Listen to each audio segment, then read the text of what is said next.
She is known for being the first female sociologist and an English social theorist. She is recognized for her holistic and feminist approach to writing, as well as her translations of works by Auguste Comte. Her name is Harriet Martineau. Harriet Martineau, a pioneering English social theorist, left a lasting impact on the fields of sociology, feminism, and abolitionism. Born in the 19th century, Martineau defied societal norms by pursuing a career as a writer and earning enough to support herself. Her insightful analysis and holistic approach to social issues earned her recognition and respect, even from the young Princess Victoria, who invited her to her coronation. Martineau's advice to focus on all aspects, including key political, religious, and social institutions, showcased her comprehensive understanding of societal structures. She applied this thorough analysis to examine women's status under men, shedding light on gender inequalities. Her intellectual prowess and ability to transcend gender stereotypes led the novelist Margaret Oliphant to describe her as a born lecturer and politician who was less defined by her sex than anyone else of her generation. But it was Martineau's unwavering commitment to the abolitionist movement that truly cemented her legacy. Her tireless advocacy for the abolition of slavery in America garnered her recognition as the greatest American abolitionist, by Wendell Phillips, a prominent figure in the movement.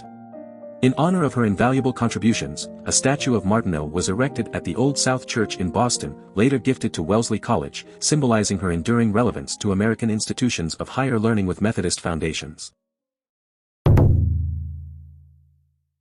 Born in Norwich, England, Harriet Martineau was the sixth of the 8 children of Thomas, her father who was a textile manufacturer.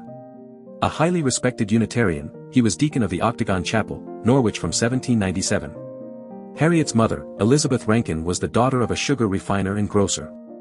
Harriet's 5 older siblings included 2 sisters and 3 brothers. In age order their names were Elizabeth, Thomas, Henry, Robert and Rachel, and Harriet's 2 younger siblings included her brother James, who she was very close with, and the youngest of the 8, Ellen. The Martineau family was of French Huguenot ancestry and professed Unitarian views. Her uncles included the surgeon Philip Meadows Martineau, whom she had enjoyed visiting at his nearby estate, Brackendale Lodge, and businessman and benefactor Peter Finch Martineau. Martineau was closest to her brother James, who became a philosopher and clergyman in the tradition of the English dissenters. According to the writer Diana Postlethwaite, Harriet's relationship with her mother was strained and lacking affection, which contributed to views expressed in her later writing. Martineau claimed her mother abandoned her to a wet nurse. Harriet's childhood was rather different compared to any other ordinary child. Her family was financially comfortable until around 1825-26, when the stock market and banking system collapsed. As previously mentioned, Harriet and her mother's relationship was quite hostile early on. It was a traditional gesture for mothers to hire wet nurses for their children, especially if they could not nurse their child by themselves. However, the specific wet nurse that Harriet's mother Elizabeth had hired for Harriet could not produce a sufficient amount of milk for an infant. This left Harriet starved for the first few weeks of her life, which is what Mrs. Martineau had attributed all of Harriet's future ailments to. Harriet's ideas on domesticity and the natural faculty for housewifery, as described in her book Household Education, stemmed from her lack of nurture growing up. It was found that affection shown toward Harriet by her mother was quite rare. In fact, there have been findings that suggested that Harriet had imagined angels coming to take her away, which was thought to symbolize her wishing to find a way to escape her mother's reign through suicide. Although their relationship was better in adulthood, Harriet saw her mother as the antithesis of the warm and nurturing qualities which she knew to be necessary for girls at an early age. Her mother urged all her children to be well-read, but at the same time opposed female pedantics, with a sharp eye for feminine propriety and good manners. Her daughters could never be seen in public with a pen in their hand.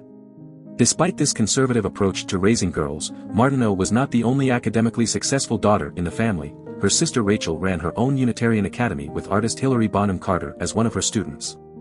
Martineau's mother strictly enforced proper feminine behavior, pushing her daughter to hold a sewing needle as well as the pen.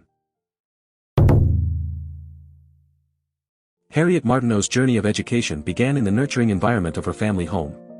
Raised in a Unitarian household, education was highly valued, and Harriet's mother, Elizabeth, made sure all her children received a proper education.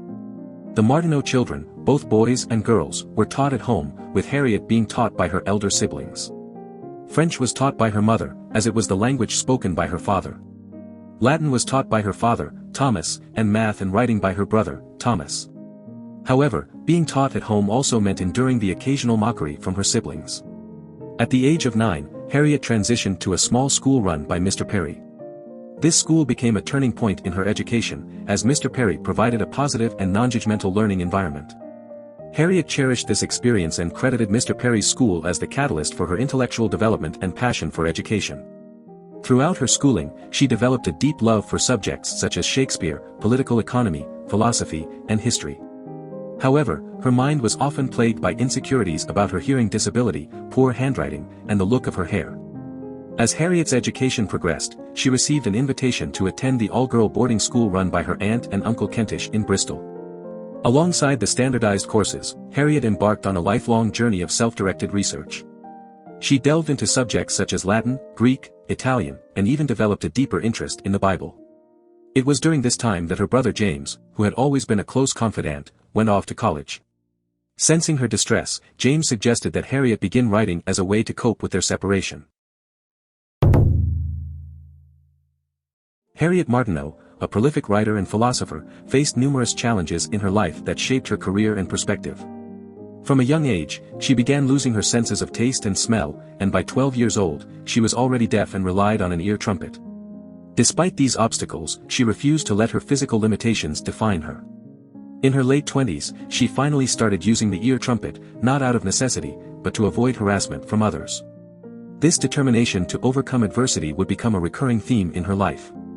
With the passing of her father and the need to support herself, Martineau turned to writing as a means of earning a living.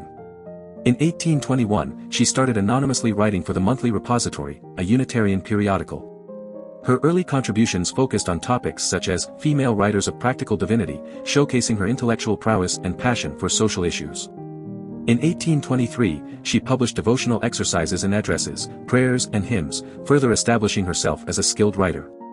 During this time, Martineau's personal life also took a tumultuous turn. Her engagement to John Hugh Worthington, a friend of her brother James, ended tragically when Worthington fell ill and passed away. Reflecting on their relationship in her autobiography, Martineau expressed relief that marriage was not an option, as their connection was filled with stress and disagreements. This experience reinforced her independence and determination to forge her own path. Martineau's writing career blossomed in the face of adversity. Despite the failure of her family's textile business in 1829, she stepped out of traditional gender roles and took on the responsibility of providing for her family.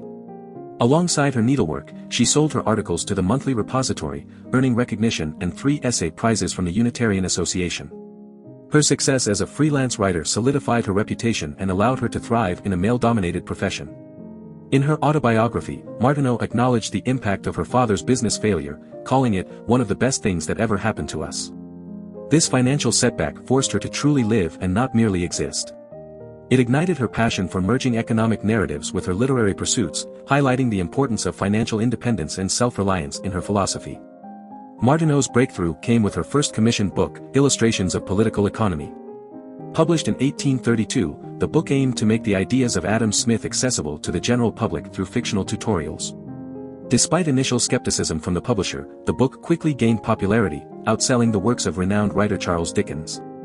Its success not only established Martineau as a celebrated author but also spread the principles of free market economics throughout the British Empire.